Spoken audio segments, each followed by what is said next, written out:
Hello students, today we will discuss about prime and composite numbers. What are prime numbers? Prime numbers are, of course I expect you people to know at this stage, but still we'll just quickly recap it. Prime numbers are the ones which can be expressed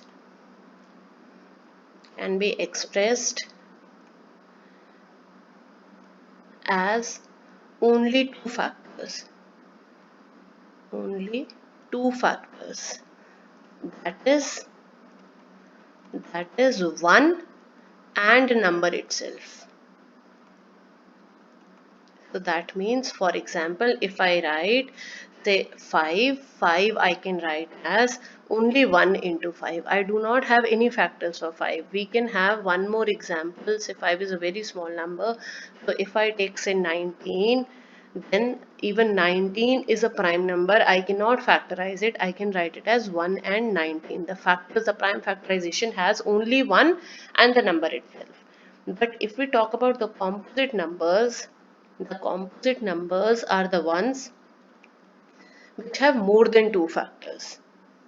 And these two factors more than the factors which have factors other than 1 and the number itself. The numbers which have factors other than,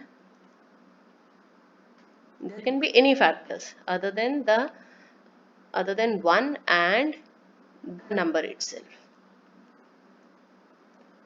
For example, say if I take 35, the factors can be 1, then we can have 5, and that can be multiplied by 7 to give you 35, right? So if I just write the factors here I am multiplying, but the factors can be 1, 5, 7 and 35.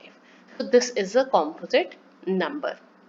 Now I have taken a question here that explain why 7 multiplied by 11 multiplied by 13 plus 13 is a composite number, and the other one 7 multiplied by 6 multiplied by 5 multiplied by 4 then 3 then 2 then 1 plus a 5 is also a composite number. Students, if you will see here, we have this 13 common here. If I take a 13 common, I will get 7 multiplied by 11 plus 1. So clearly we have 13 multiplied by this thing, whatever it is.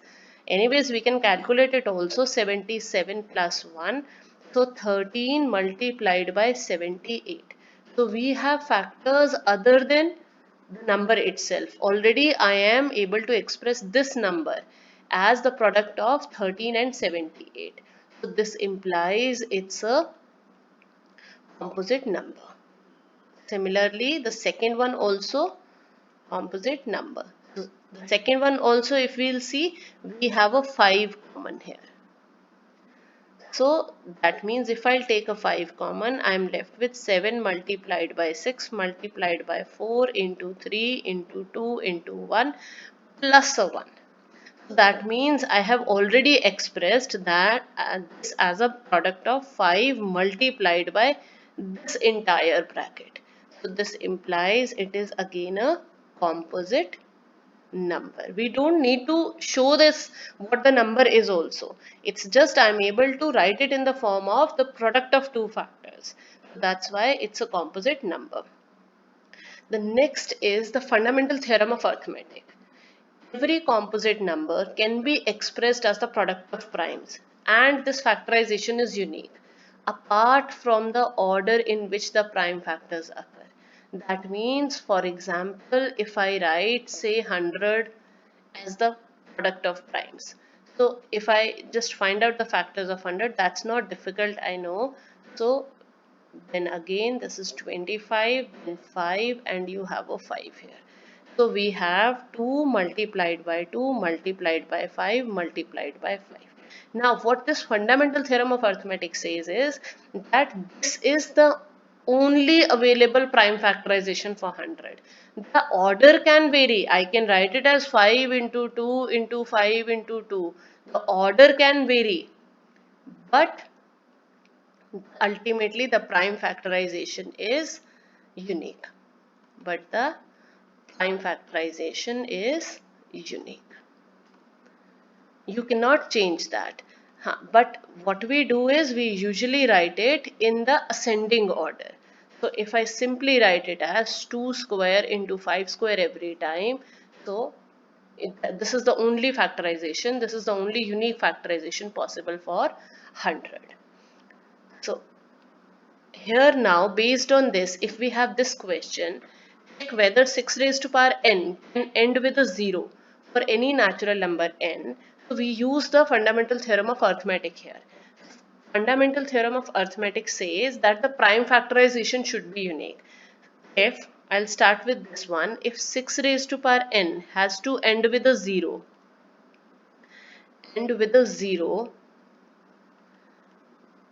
this implies it be divisible by should be divisible by 5. Right now, this is the divisibility test for 5, that at the units place you either have a 0 or a 5. So right now we are talking about 0. So if we have a 0 at the units place, then it should be divisible by 5. This implies 5 should be there in the prime factorization. Should be there in the prime factorization of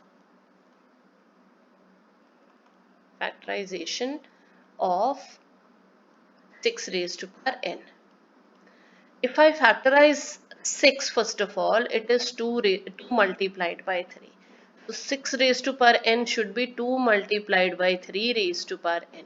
That is simply 2 raised to power n multiplied by 3 raised to power n. You cannot have any more prime factors coming in. Of course, as you will increase the power here for any n, for any value of n, if we have 6 raised to power n, that is simply can be written as 2 raised to power n multiplied by 3 raised to power n. I can give a small example here. For example, 6 is equal to 2 into 3.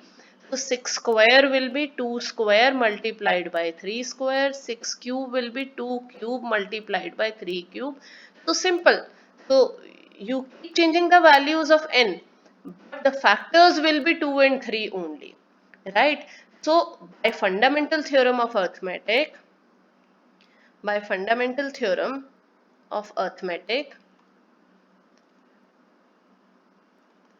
we know that this prime factorization is unique.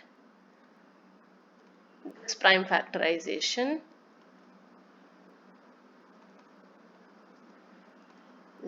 is unique.